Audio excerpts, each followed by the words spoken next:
Part 2. All you impatient gunters can now relax. Enjoy.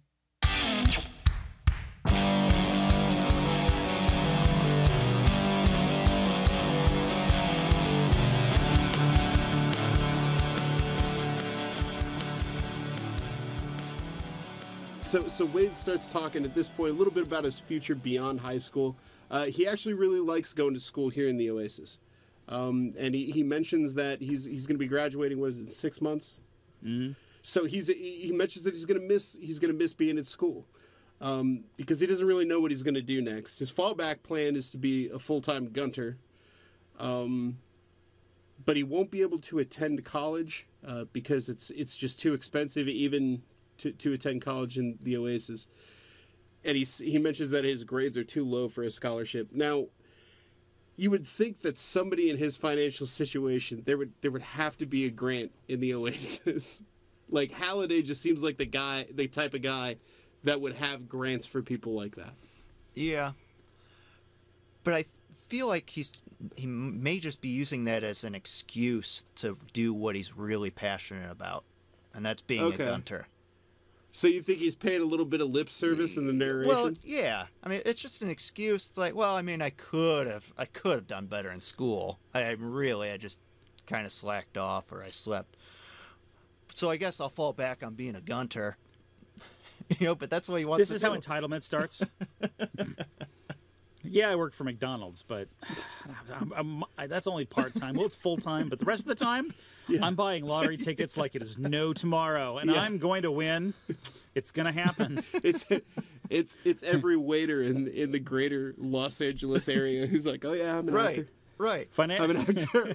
Well, I mean, right now I'm getting you some fucking ice water, but I am an actor. I am a thespian. I'm working on my first script right now. Or that one song. We all know people or that, a musician. You know what? Yeah, there's a rash of it where we come from, like Northwest Indiana, just outside of Chicago.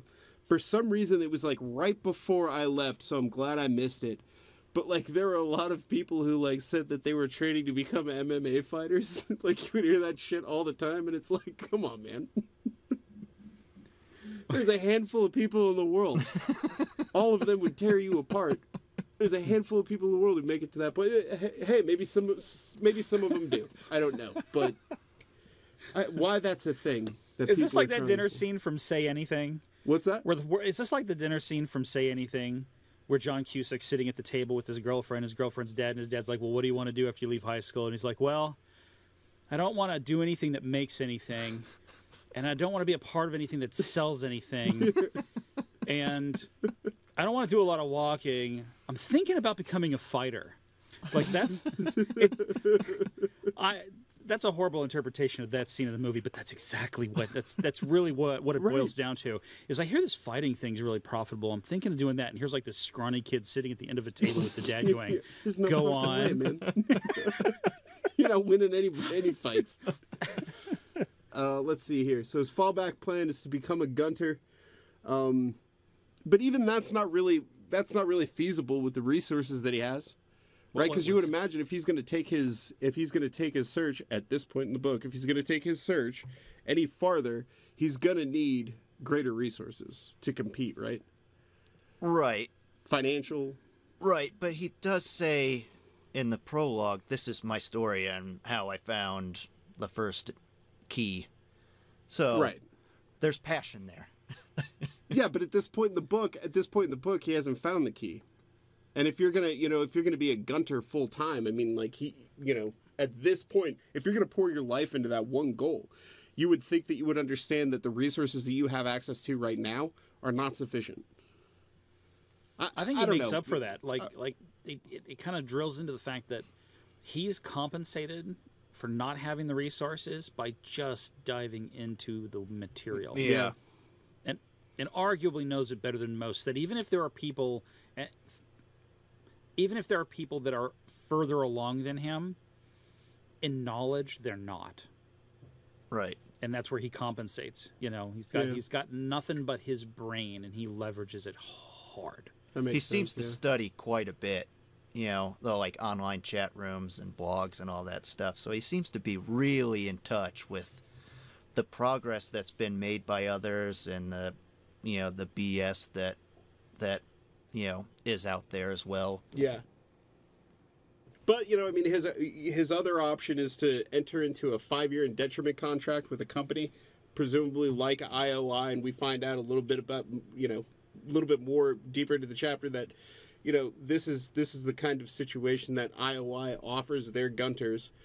And he's just, this is another character point for him, where we find out there's no way that he would give up, he would give in to something like that. It's not even really a question to him. But this thought is broken by Todd 13, a classmate, an asshole, who lobs an insult at Wade as he's walking down the hallway. And I'm going to quote this part. Go ahead. Because it's just... Todd 13 says, "If it isn't Wade 3, great outfit, slick.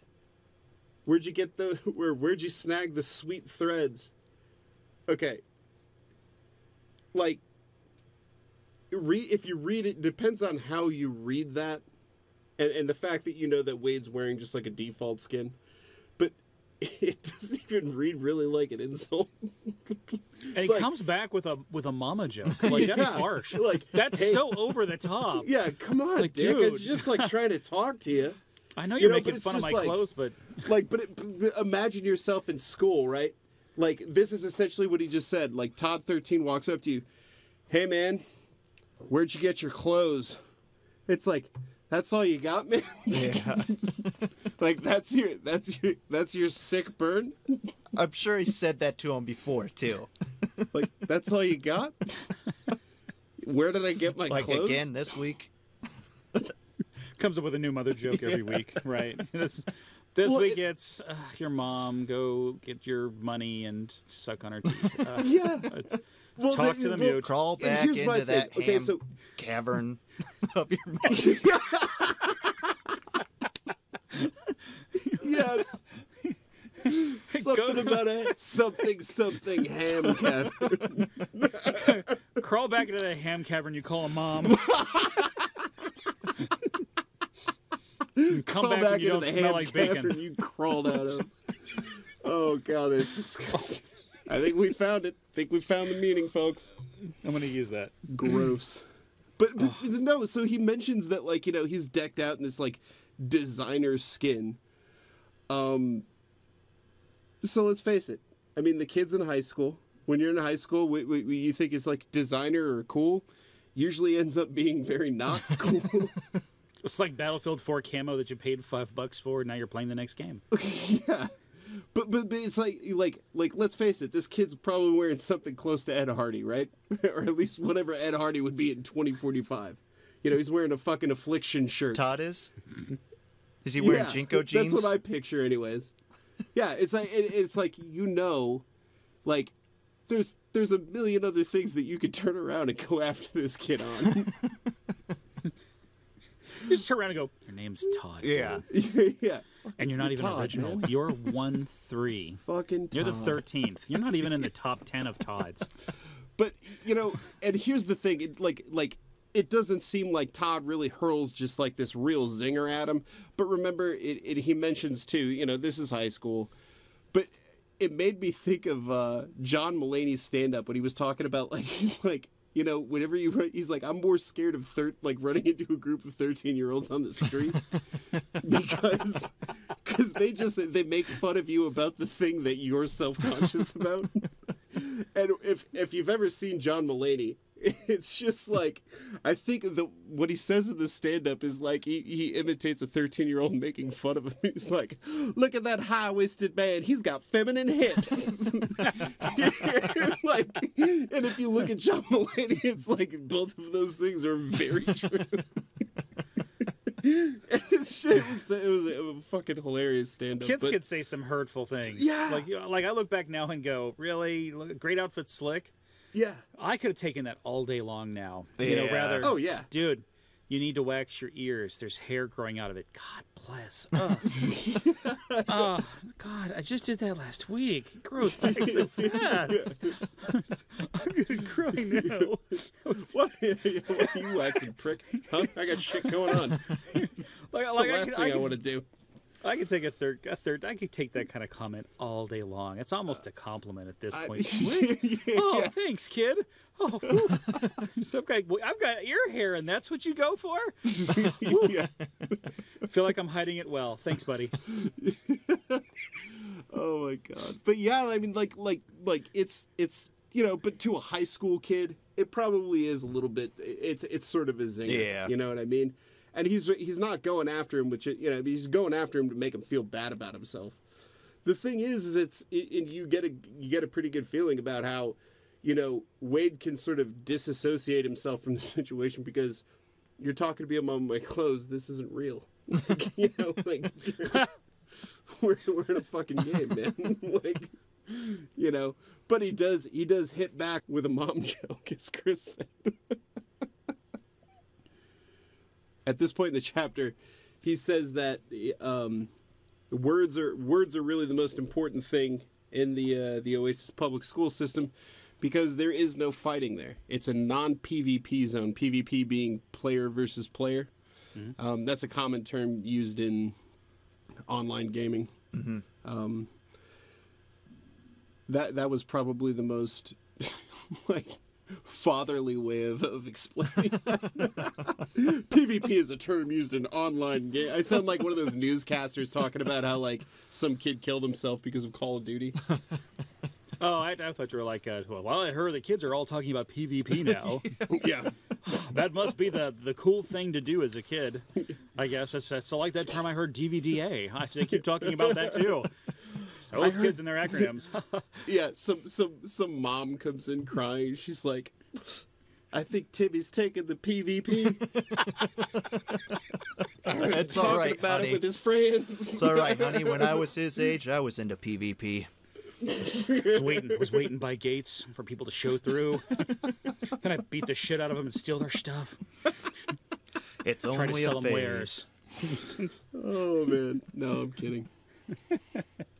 No, It's a gateway drug. I think PvP gaming is more of an assault on your character than any drug you can do. PvP is a gateway drug to teabagging. It really is.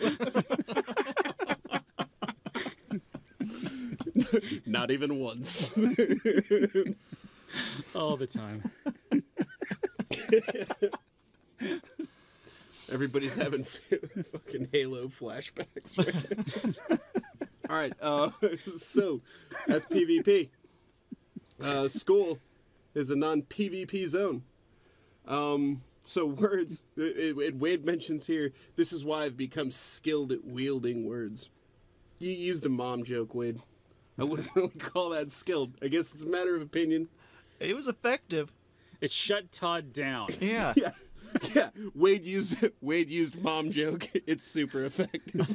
Well, I mean, he says, oh, it's high school. It's supposed to be immature. The dumber it is, the better. Oh my god. So yeah, he also mentions at this point that the name of the planet where school is located is Ludus. Ludus is Latin for school, or a primary or an elementary school. So Is that all? Early school. I think so. Why do you? No, I can't talk more to that word. Okay. The other thing was it was the name of a post-punk band in the late 70s, early 80s. Now that I didn't know. I did not know that either, and I've never heard them. And I was going to listen to them before the episode, but I didn't. All right, so that's homework, right? Ludus Kids and Check out Sailcat. Ludus. We've got I know homework. I will. Ludus and Sailcat. I'm kind of interested in it. It was, I'll say, Ludus The Sailcat. band. Oh. At Sailcat on Twitter. Don't check me out. Check out Sailcat the band. Oh, so that's right. Yeah, they are a band. Ludus was credited as being one of the bigger influences on Morrissey and the Smiths. Interesting. So, yeah. Okay. So, something to check out there for that reason alone. I kind of like the Smiths. I'd check them out for that. But It's neat that the word he uses for school actually is about school and is referenced in the 80s. That's just kind of a neat little Inception thing there. yeah, I thought so too. John, that look on your face when I said I kind of like the Smiths just made me want to punch you. I've tried to listen to the Smiths, man. I just can't. You know, Morrissey like oozes cool, but I just can't get into his voice. He oozes cool. You know, I read somewhere one time that Morrissey, before every concert, goes around and sprays his cologne in the hallways so that people feel closer to him for that experience. Now, John, you're shaking your head. That's the excuse my cat would use for being in the corner. Yeah, so, yeah, Morrissey marks his fucking He's just covering up his farts, man. They must share my essence. What is he say? Covering up his crop dusting events? Yeah. Oh my god. Does it smell like ass in here, or does that smell like Morrissey? No, it's just Morrissey, man. That's Morrissey. Guy farts all the time. Wow. All right. How the fuck do we get to these places? Too offensive? Ludus. This is about Ready Player One, not Morrissey crop dusting venue. It would be nice to get some feedback, like a lot of people like defending Morrissey for that. Oh, you know they will, but people fucking love the Smiths, man. Oh, I know. They love Morrissey, and rightfully so. He's pretty accomplished. I like some of their stuff. Moving on. Okay. And that's the end of our discussion. You've made your point, sir. As compelling as it was. All right. Oh man. So he also gets into this point. He starts talking about what it was like when he attended school in the real world. And he hated it. And you know, for reasons that he sort of prefaced earlier in the chapter about him being fat, having acne. You add to that, you know, his time in the Oasis kind of created a little bit of a socially difficult situation for him when it came to dealing with people in reality. And it sounds a lot, you know, it really is. It's kind of an interesting little snapshot to pull out of this. At least I did.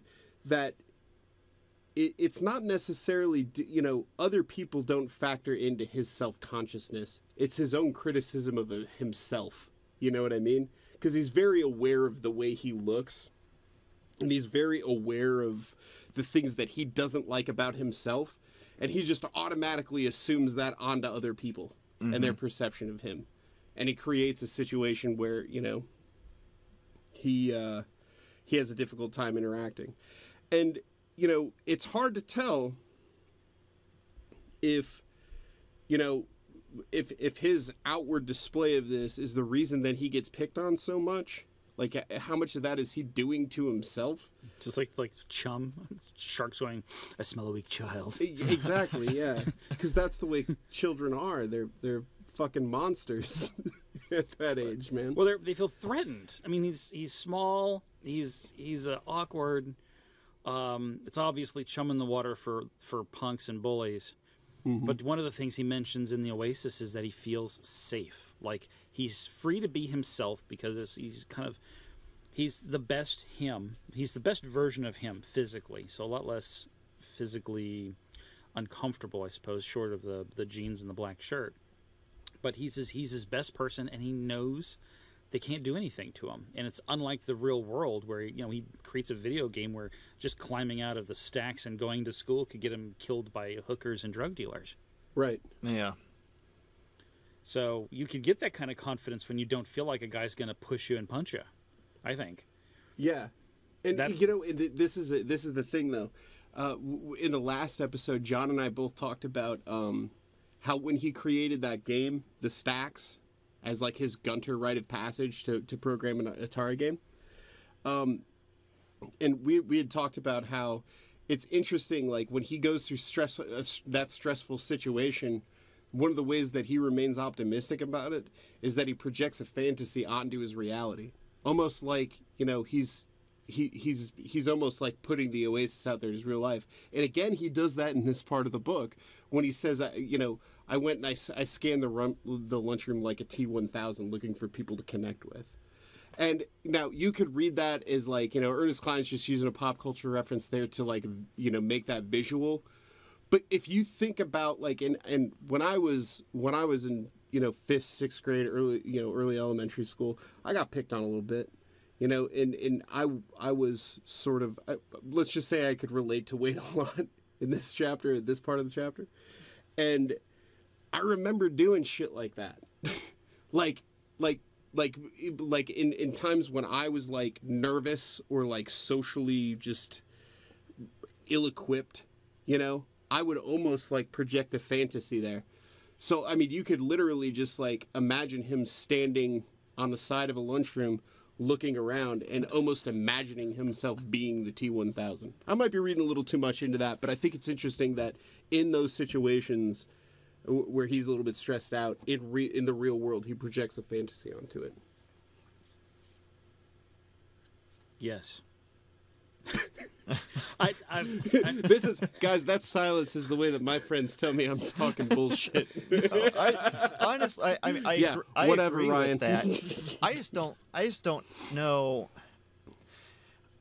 I would have thought there would have been a better way to describe that aside from using T-1000. And I understand that, you know, it gets the point across, but, you know, What would you use? I looked it up too. Like Terminator 2 didn't come out until the 90s. I would have 91. thought there would have been a reference from the 80s that he could have used. Well, Terminator 1 did that, didn't he? When he was like, But not sizing up for clothing? T-1000. He was the T-1000 Terminator, was. yeah. Oh. But here's the thing. I mean, like, Wade is going back and he's looking at these pop culture references, right? From the 80s. It's not like he just stopped at the fucking 80s. Yeah, and no, here's the I thing. know. The first Terminator comes out in the 80s. There's no way you see the first Terminator movie and then you find out that Terminator 2 is a thing that exists and you don't watch it. Well, the second one was far superior as well. It was amazing. Yeah. I love Terminator 2. Okay. I'll give him a little bit of slack. It originated in the 80s. I'd bring it up. You know, despite the slight discrepancy, which you have to imagine, he's in 2040, what is 2042, 2045, which one's 2040s? So he's had the opportunity to like see all of this stuff. Right. So to actually stand there in the lunchroom, I can imagine him like looking at the table. Those are the jocks. Punk Yeah. rockers. Ding. Geeks. Oh, they don't like me.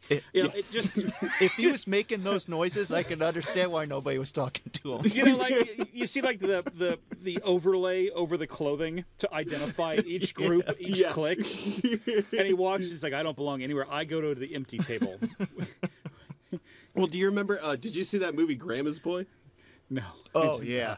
not. Yeah, I thought of that too. Guy, he actually does like the robot sounds and stuff. When he feels socially awkward, he'll just like turn and like be like, and just like start walking away like a robot. How did they see me? Everybody's like, what's wrong with that guy? That's kind of what I picture here. It's like he is doing that fucking sound. And That's why I was like, man, no wonder nobody talks to this kid. but I mean, like, still, you know, I mean, we're having a little bit of fun with Wade here, but like, I really do. I empathize with him because this is a shitty thing for a kid to have to go through, getting bullied, dealing with people in school when, you know, I mean, you're not very confident. Like, this is a hard thing, and it's a real thing that like kids deal with all the time. Oh yeah, not finding a clique to hang with or to conform into is liberating because you know you sort of are clinging to an independence that other people are subjecting themselves to. You know, like you find that thing that's kind of I'm interested in that, other people are interested in that, and I'm gonna take on this persona. But you got to keep in mind is that that's one of the things that makes him great because he chooses not to join. He chooses not to be a gunter in a clan, and he chooses not to join the IOI and become a faceless, nameless, but paid person working for them. So that independence is this is the reason for why he is perfect for this position. You know, that's a good point. You know, him having to sit at the table of misfit kids during middle school while lunch was happening is what makes him great for this, because even amongst friends, they're very independent. Like, they're friends, but they respect each other's limitations, or that each other is kind of like, well, you know, you're going to take care of yourself because that's what we do. Yeah, and that kind of, like, if you wanted to carry that savior narrative or like the Christ allegory like even farther, right here, kind of. Yeah. Being that like oppressed outsider kind of person. Like, lunch every day is him going off into the desert. Right. And like the people for 40 days. And women are like Satan trying to tempt him, and he's just so awkward. Yeah.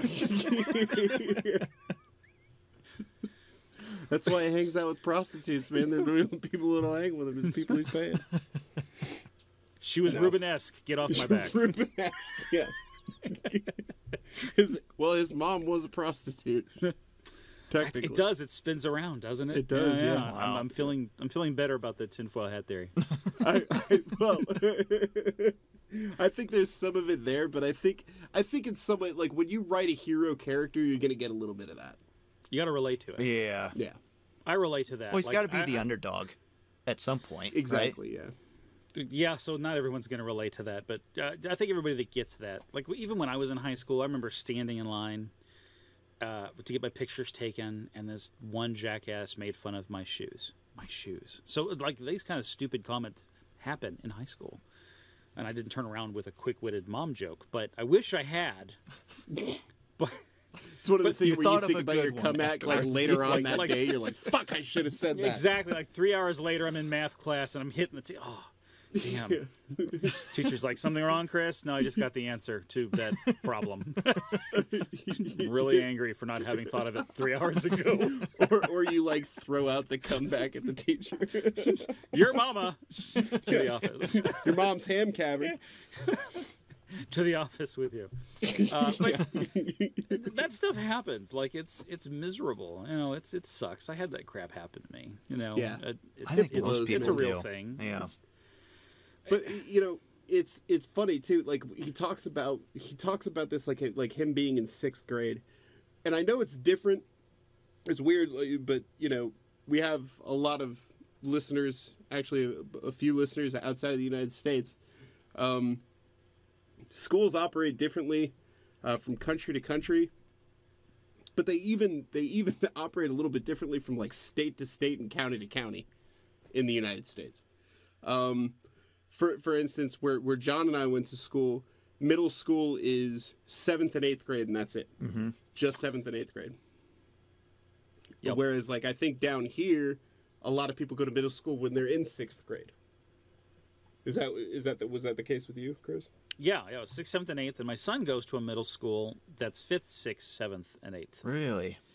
Yeah, so it's kind of a trip. I mean, oh boy, the difference in size of those children. Yeah. It's like the land of Oz. With, and you've got like pre and post puberty in that school, so it's just depends on who you are. I didn't hit puberty till after junior year of high school. So, are you serious? Oh. Yeah, I sprouted big time between junior and senior year. I was 5'2", 5'3" junior year. Then I was almost 6 foot senior year. Wow. That sounds painful. Oh, it sucked. Because I was like, my dad's super tall. He's 6'4". I'm like, when am I going to get to be that tall? And it happened overnight. Well, son, it takes about 3 weeks. And that beard you're seeing right there, Chris, just so you know, that beard was a struggle too. Oh, yeah. It was for a while. I watched him slave over that beard for a long time. Dude, I had a mustache in 9th grade. I mean, like a full-fledged. That was the first thing I had, was the mustache and the goatee. And it was like, I wanted the full thing. So I was really disappointed for years. For a while, I thought the full thing wouldn't work out, so I just did the mustache. So I didn't think I looked creepy at the time, but it was a full-on porn stash, like I've had it. a had it. 70s anchorman, only as a teenager. Like I'm in the I'm preying on kids, like it's like I'm a narc at a school preying on children. Who's the narc? The dude with the stash. Duh. Well, I think anybody with that can grow facial hair at some point has the balls to try out the mustache or the chops or the goatee or just to try out different things. Ryan, I have yet to see you have any sort of facial hair. Well, I can grow it, and here's the thing. Well, I could if I wanted to. Here's the thing. I could grow a full beard, and no, I'm going to tell you He's why getting I really don't. defensive here. I'm going to tell you why I listen to don't. this And you're going to know that I'm being honest. I don't grow a beard because it hurts. That's right, it hurts too bad. I get a weekend and I'm like, it itches. Like I have to fucking shave All right, it. You're right. Look, Yeah, that's I'm true. not proud of that. stuff. It does. It's It something hurts you like gotta hell. man through, though. Well, It's like an excuse men use not to cry. I'm not saying that like me shaving every time because I do want to grow a beard. I wouldn't mind seeing what I look like with a beard, and I wouldn't mind growing it if it didn't hurt so bad. I'm not saying that that's the most masculine decision in the world. I could cry, baby, but it just hurt too bad. Yeah, and my wife is the first one to point it out because she's like a big beard fan, so she's always like telling me like you should really grow a beard. And like I'll get like a week in and she's like looking good, and then I'll shave it and she's like, "Did it hurt you again?" I'm like, "Stop! Don't yell at me about it." Let's do this together. I will shave it all off, and then I will grow it with you. Oh man! And every day we'll just come into work. We'll look I at each need other an and go, incentive. "It's all right. It's okay." The longest it ever got, I grew it out for like a month and a half, and it got pretty long, but the itch never went away. Selsun Blue. Yeah. Or They make or the like other one. beard oils and lotion for that purpose. Yeah. Yeah, but then my food smells like cedar. Like I'm smelling cedar all day. You know, a quick whiff of cedar, I don't use the stuff. maybe in the but- bathroom, Yeah. is great. But I got beard oil, and I put some of that stuff in it, and I'm like, Oh my god. Jesus, it's like I'm do not kissing a want log. I do not want my life to smell like that fucking smell when you walk past an Abercrombie and Fitch. It smells like It's well-dressed like- teenagers. It sounds awful. It sounds creepy. It sounds terrible. All right, I'd like my beard to smell like well-dressed teenagers. So I use cedar oil. Keeps it soft, like a well-dressed teenager. Back to the creepy Oh my mustache. Chris is really painting a picture for you guys. Oh, I hope you cut this. Okay, right. fuck, So, that's good. That so is girls. hysterical. Did you guys have trouble with girls? Yeah, I did. Yeah. Just trying to move the I was story 5 along. feet tall until my senior year. I had trouble with girls. That doesn't sound like trouble. I could definitely see where it'd be a situation where she'd be like, they're up here, and you're like, yeah, but I'm down here. Yeah, but when every other guy in school is a foot taller than you are, you've got a lot of competition. Yeah. Yeah, I get that. I was just really fucking uncool. I think I still am to a certain degree. I was like, I was like somewhere between like what Wade's describing here, and then but like every social interaction that I would try to have was a lot more like one of the stories you'd see Larry David tell in Curb Your Enthusiasm. Where it's like I started off meaning well, but then just like completely fucked something up. Yeah. And that was sort of what life was like. I had a trench coat, and I had a satchel, which other people called purses. Sure. I called it a satchel that I Is carried it on me. courier bag? Thank you. Well, no. Well, I wish that was the case. It was more like a camera bag with a really long strap, and I went crossbody with it. I think you're speaking to two individuals that owned satchels in high school. Whether I or not still- I wore it constantly is a whole nother story. But yeah, I think we I both totally owned it. did. Yeah, Really, you guys wore satchels too? I don't I feel did, so yeah. bad. I didn't That's wear it freaking often. Awesome. I owned it. I didn't wear it often. It was convenient. It's It more held convenient. everything. Yeah. You get why women have purses because you'd be like, I need a pin. Hold on, I have that. You're not going to be made fun of when you are able to provide the pin. Well, and that's the great thing about living in the city, man. Is you carry one of those around because if you've got a backpack on, somebody can reach into and grab shit out. Like that's Yeah. a good thing to have just kind of in front of you, not a fanny pack. That's lame. Oh God, fanny packs. No. Yeah. So like it just became like to me, it's really it was Convenient. born out of convenience. Yeah. And then like now I like even when I was at a point where I didn't really have anything work related in it, I would still take it to work just because it had my phone, my charger, my headphones. Yeah. All that. I was the only one. You were a In the trendsetter. 90s. I was, yes, I had a look. I had something. At the time, a person with a trench coat and a satchel a few years later would have been considered a problem, potentially a school threat.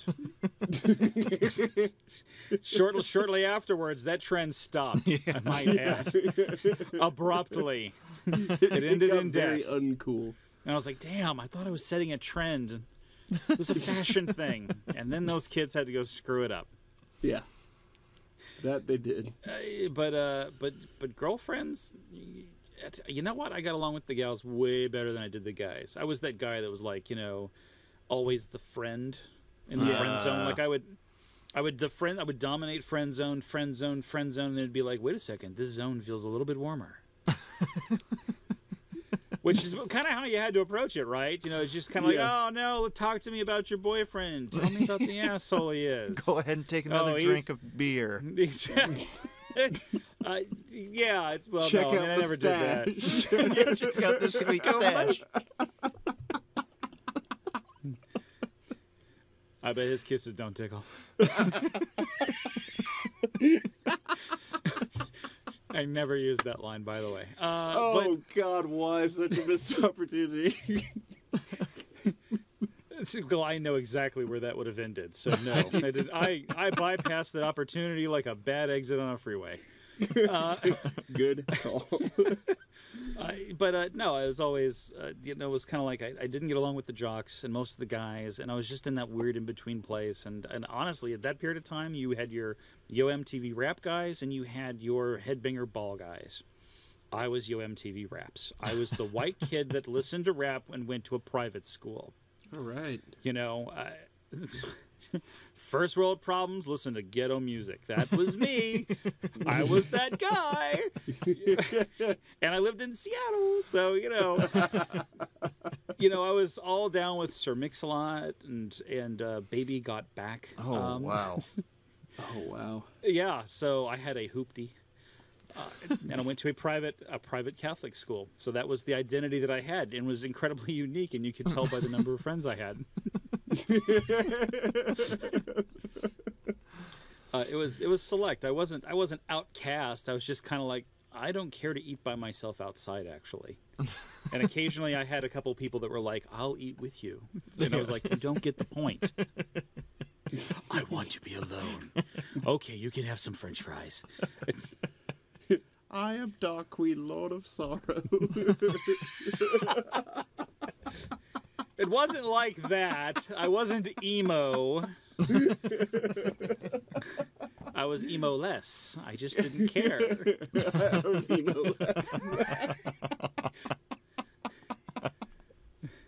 I like that. Emo less. Oh, fuck. Oh, all right. So yeah, so moving on to the book. But yeah, I mean, he growing up, he's in sixth grade was about the time that he up and leaves. He has the opportunity to go to the school in Oasis, go to school in the Oasis, and that's a great opportunity for him. it kind of fits him perfectly, right? He can build his appearance. And he finds that it's much easier to socialize. I mean, even at one point in the chapter, he's walking down, he's waving to people he knows in the hallway. You know what I mean? That's, night and day different from what you would think that he would be doing, given his view on school in the 6th grade prior to going into the Oasis. But I think for that reason, and for a lot of other reasons, this isn't a bad way to go for public schools to go nowadays. No. I kind of like the model. I think if it wouldn't put book companies out of business, I think it's brilliant. Put all of it online. Imagine how much less the government would spend on VR headsets and haptic gloves if they didn't have to fund the building of schools. You'd still pay teachers, but that's cool. At least your teachers would be tech savvy, and they would be able to introduce material that was way more interesting than drawing crap on a blackboard. Right. And how many more kids you could fit into a classroom and not actually have it look like you're fitting 1,000 kids in a classroom. Like you could have a room that looks like there's only 50 or 20 and still have 1,000, and it just looks a little bit different to everyone else. You could have that small classroom feel because nobody ever... maybe you raised your hand because the teacher would say, "Oh, let's call on the students to see if they're listening." But usually, if you had a real question, you're coming afterwards. So I could totally see a larger audience for a teacher. It just would be so much better, I think, something like that. Just if there was ever a point for government to get behind technology and it not be about bombing someone else, this would be it. Right. And, and the thing is like, I think you see it a lot down here in the South. Homeschooling, yeah. And this isn't homeschooling. It's like all the things that people like about homeschooling without like the one big kicker, which is like no social interaction whatsoever. And no matter how much you hate it, it's necessary to like development, I think. Yeah. To have those social interactions when you're young. That's a good selling point, If the government wanted to really, increase the tax by like 3 cents to pay for something like that, it's like, we'll give you all the benefits of public school. Only it's at home. We'll take care of your kid, but they don't have to walk home from school. Exactly. They don't have to ride a bus. None of that crap. All the benefits of homeschooling, but you don't have to teach them. That would be awesome. It'd just be like, Bobby, go sit in your chair and put your mask on. Mommy's got to make a living online. In the way he describes public schooling, leading up to 2045 or leading up to the point where they decided to open up the Oasis for schooling for everybody, his description of public schools up to that point is not a hell of a lot different from where it's at right now. No. You know what I mean? You're right. There's a lot of upshot to this. It seems to help with socializing on the peer level. The teachers seem more engaged. Obviously, like Chris said, I mean, you could take them outside of the classroom. You know what I mean? I mean, you can, if you're talking about, you're talking about Egypt, right? You can not only take them to, the pyramids and the Sphinx. I mean, hell, you could presumably take them back to the time when those things were, when King Tut was ruling Egypt. It could be a simulation. You could walk around in Egypt at that time. Right. Yeah. What they believe it looked like. It's like hands-on history, which is like, for me, like as a kid, would have just been fascinating. Oh, yeah. Well, it would have been amazing. He even, doesn't he say like the gymnasium is like anti-gravity or something along those lines? Yeah. Like that would be so awesome. That's the other thing. He talks about how, they don't have the infrastructure costs that like a real school would have. So, when you're in the Oasis going to school, the building is pristine. I mean, it looks like something out of Harry Potter, just like cathedral-like classrooms. Yeah. I mean, basically the nicest school you could possibly imagine. Well, for his version of the school, which was 1873, 1873. But like number 5 is starting to look pretty dingy, and the walls are kind of glitching. Sometimes you hit the locker and it just doesn't open. Yeah. That's when the software wasn't quite right. They say it's copy and paste, but those first few versions were nothing you'd want to copy. Yeah, You'd be the kid of the bad reputation going to the crappy version of that school. Right. I can't remember who. I can't if it was a stand-up. Like I'm pretty sure I heard a stand-up comedian say this, but like it was talking about like how MySpace is like a fucking bad neighborhood on the internet now. And like when you go in there, it's just like a Tom's picture. That Tom guy who everybody was friends with on MySpace because he invented it. He's just like, it's like a picture of him with like jars of piss around him. Because nobody goes there anymore. He's just like a hermit. It's just... That's what public school number 5's like. So basically, okay, so we're on 1873, so it's pretty well updated. Public school 5, probably a lot like any school in Detroit right now, unfortunately. Ooh. Sorry, that Detroit listener.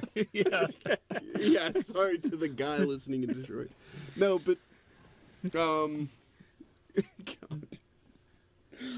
So anyways, so he transfers to Oasis Public School number 1873. I tried to pull out some sort of significance for the date 1873. Didn't really get a lot. One thing I wrote down was that barbed wire was actually invented in 1873. Okay. So that has absolutely no relevance to the book. And I'm sorry I brought it up. I just thought it was interesting. I like the fact that you ran that down, though. You plugged the number into Google. I did, yeah. It came up with barbed wire, and you're like, maybe we should mention this. No, I was like, well, if I dug into this and I found absolutely nothing, I might as well mention the one thing that was kind of interesting. Like, everybody knows what barbed wire is. I have to think. I'm looking at that and I'm like, there's got to be like some significance. Something. I know he did not pull 1873 out of nowhere. Like I'm looking, like maybe it's lead speech for like late, or I don't know. But surely there's like significance to that number that he baked into the book, because you know that the book had a competition. Yeah. That you crawled through and you had to play video games, and you ended up finding the URL that took you to the website that had the Stax video game. I've read through the book several times. I've also listened to it on audiobook, and it's supposed to be in there, and it's what it is just like letters in the book where it's just like slightly off. We're not given we may be treading on spoiler territory, I think. Ryan's already informed me of this, not in much detail, but okay. Yeah, we'll move on. We'll talk about the competition a little bit more later. But Gotcha. yeah, it kind of ties into the story in some places. We probably shouldn't touch it too much. Yeah. So anyways, barbed wire was invented in 1873. I'm going to loop back to barbed wire. Yeah, because... Let's talk a little more about barbed wire. Ryan? Okay, so folks, barbed wire is not necessary in the Oasis because nothing's real. And it wouldn't hurt anyways. Well, it would be great if your character couldn't go past it, though. Yeah. But yeah. Okay, so... No, the schools didn't have barbed Ludus wire. is, as we mentioned before, is the planet on which the school exists.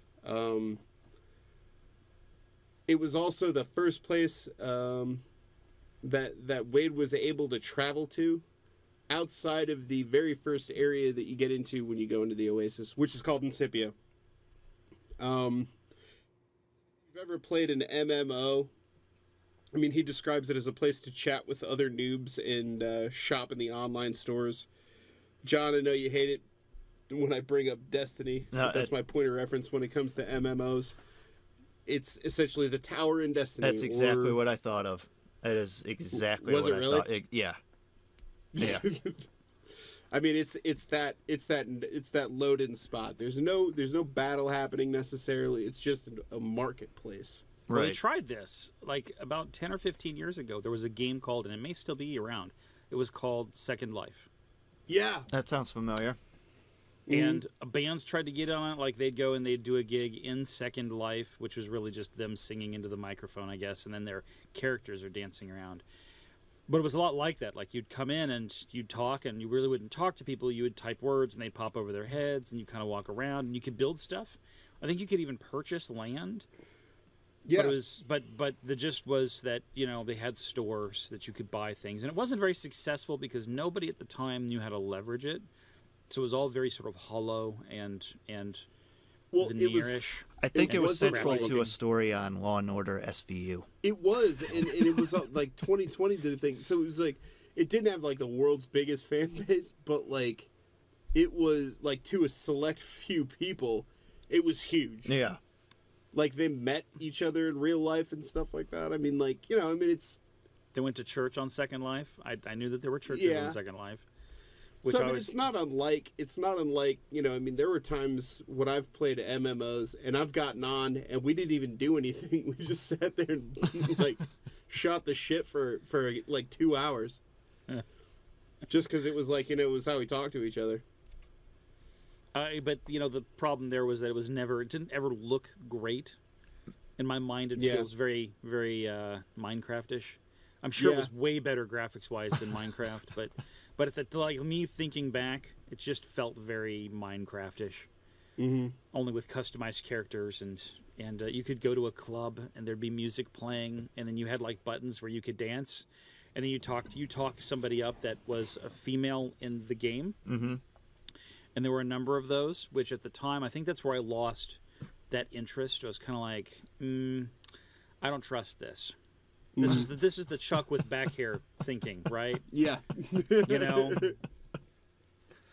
And after a while, it was kind of like, I'm just pressing a button to make me wiggle funny on the screen. There's nothing to... If it was this easy, if I could just press a button and wiggle. Yeah, press spacebar to feel dead inside. Yeah, I was like, this feels like I'm bait. Like, this is I walked away from that really fast. Yeah, I never played Second Life, but I mean, I get why it's appealing to some people, though. You know what I mean? I mean, certainly why it would be more appealing in a place like the Oasis, you know, where it's so immersive. Oh, and it would have to be. Like, it would have to be so immersive. Like, that was not very immersive. I would need something way more immersive. Like, I wake up in the morning and like, yep, I'm putting on the glasses today because life sucks. But Oasis, yes. We slide into the classroom at this point. Wade has a seat, and we mentioned at this point also that while you're in school, you can engage, which is just to like surf the web, talk to other people, and your avatar just kind of sits down and goes into like closes their eyes. You can still see what's going on around you, but you're pulling up windows and you're browsing, you know, other things. It's kind of like, you know, the equivalent of when you see people on a train like pull open their phone. You know what I mean? Their eyes don't close or anything like that, but I mean, they're just otherwise engaged. Checked and out. if you tap on their shoulder, they're going to tell you to piss off. Yeah. They're communicating that you don't screw with me. Yeah. When I've got my phone out, it means don't fucking talk to me.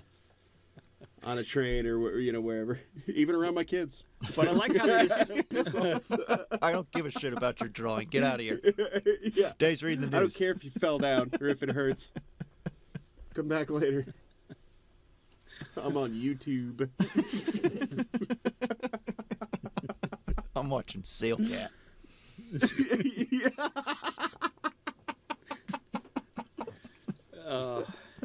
Daddy's got priorities. That's right. So while other people are chatting with their friends, you know, dicking around in various ways, what is Wade Watts doing? He's pulling up a Gunter message board that resembles, you know, the message boards of it's like Reddit. It's yeah, basically it's a very basic version of Reddit. If that isn't a channel on Reddit by now, I mean, well, they've got the Ready Player One subreddit. I expect like a Gunter subreddit or an Well, Oology. it sort of is. The way that they handle it is like the moderator. He throws up this thing called H's Basement every week, which is like, he'll usually talk about a movie or some music or something like that from the 80s. And then, people who go onto that subreddit will, like, watch those movies and discuss it and stuff like that on that thread throughout the week. Best each other with their knowledge. Yeah. So it's kind of cool. I mean, like, it does sort of exist. But here, I mean, obviously they're talking about the hunt for an actual Easter egg or Halliday's Easter egg. So, I mean, there's a little more topic. Wade kind of displays, like, a love-hate relationship again, like anybody in real life does with Reddit, where it's like, half of it is like, oh, that's good information. Some of it is just like, I've read way too deep into this shit. Most of Reddit is god awful. It's like where trolls go. It's the bridge of the internet. Seriously, you laugh. Under the bridge of the internet. It is. It's under the bridge of the internet, and it's horrible. And I go there every once in a while. There's like Ready Play, like the subreddit that we posted the podcast onto the Ready Player One subreddit, and everybody was really supportive. And I think there are communities on Reddit that are pretty supportive. But there are certainly those that are fucking not. All right, Reddit is the bridge that some people walk across and other people troll under. I can admit that there are two sides, and that maybe Reddit is the bridge, not just under the bridge. All right, so he's hanging out on this Gunter message board, just checking out the happenings of the day. Not much is going on. He then finds a post by his favorite blogger, Artemis. Artie's Missives is what it's called. And basically what it is it's she's almost like in personality a female version of Wade, the way he describes it. And he's very smitten by her, to say the least. The blog's name is Artie's Missives. I was that for me that's like missives is kind of like the word moist. Oh, don't say that. Don't say That's moist. Exactly. See what I mean? It's almost uncomfortable, but still kind of hot. Don't say moist. No. Moist. No. Moist. You can't do it, man. No, there's two words. Two words I can't stand. One is moist, I and know both of them. The other is panties. You Fucking can't. disgusting.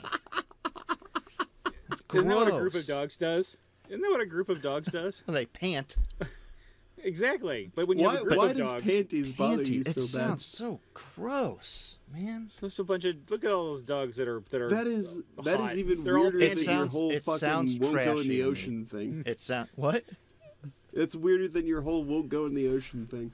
No, I don't think missives. that's weird at all.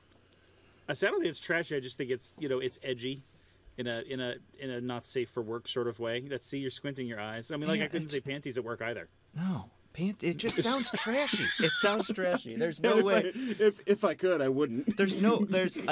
I've had this discussion with a lot of people, and they're like, "Really? That doesn't sound that bad, but doesn't it sound, kind of sexy?" No, it sounds trashy to me. Ugh.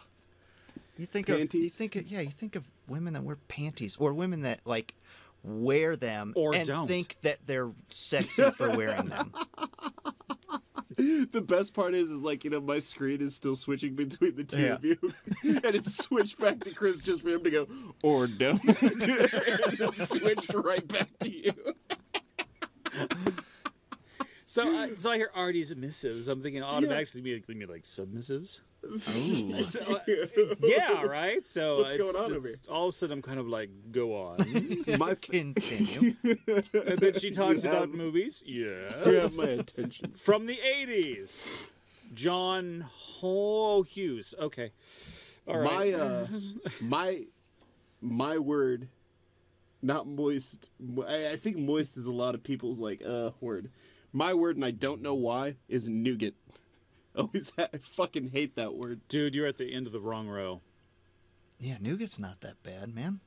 It's just the way it rolls out. It's a nougat, and the way it's spelled, I can't stand it. This gets into a weird technique kind of thing, but like the guys in our group use nougat to move their software up into production. So you're going to hear that. You're just by exposure. You're just going to hear that. You're going to hear nougat. You're going to hear nougat. You're going to hear a lot more about nougat. Seriously, turn around to the other peeps in the row and say, "Tell me about nougat," and they will go on. Let me Sorry. tell you about nougat. Let me tell you about nougat. I don't know why that word. It's just like it hits me the wrong way. Always has since I was a kid.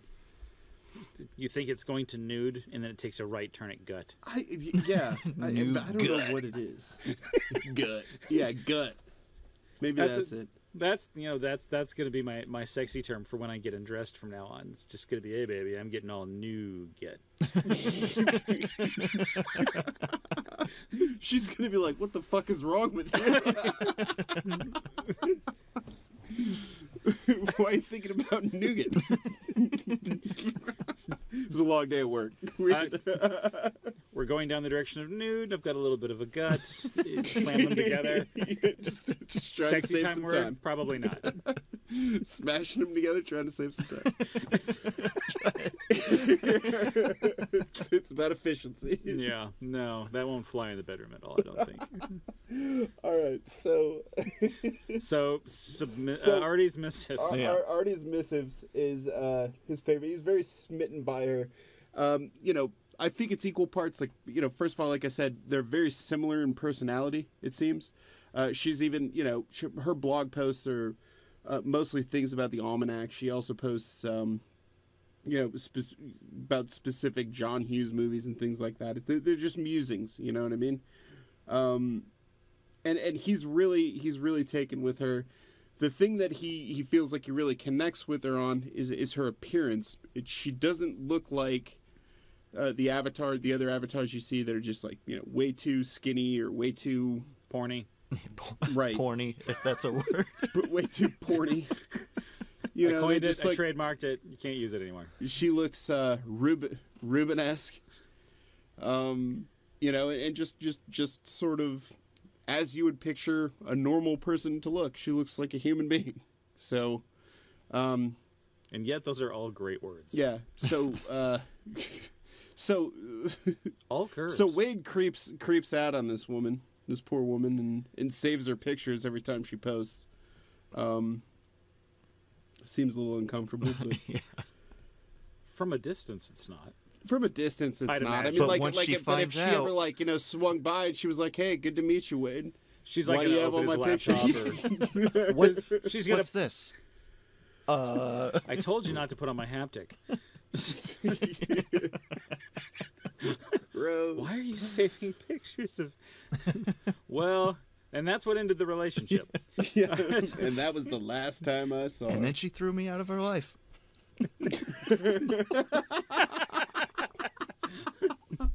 She thought it was a creep. Thought it was a dweeb. I just thought it was creepy. You are so odd.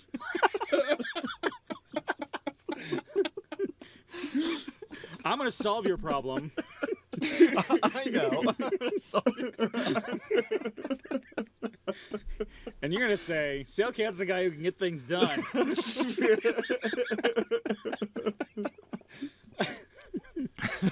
So, very last part of the chapter.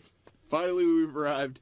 In the middle of browsing Artie's missives, we get a call from a character being introduced named H. H is Wade's best friend. They know each other only online. They have a little bit of back and forth, and chapter 2 ends Abruptly.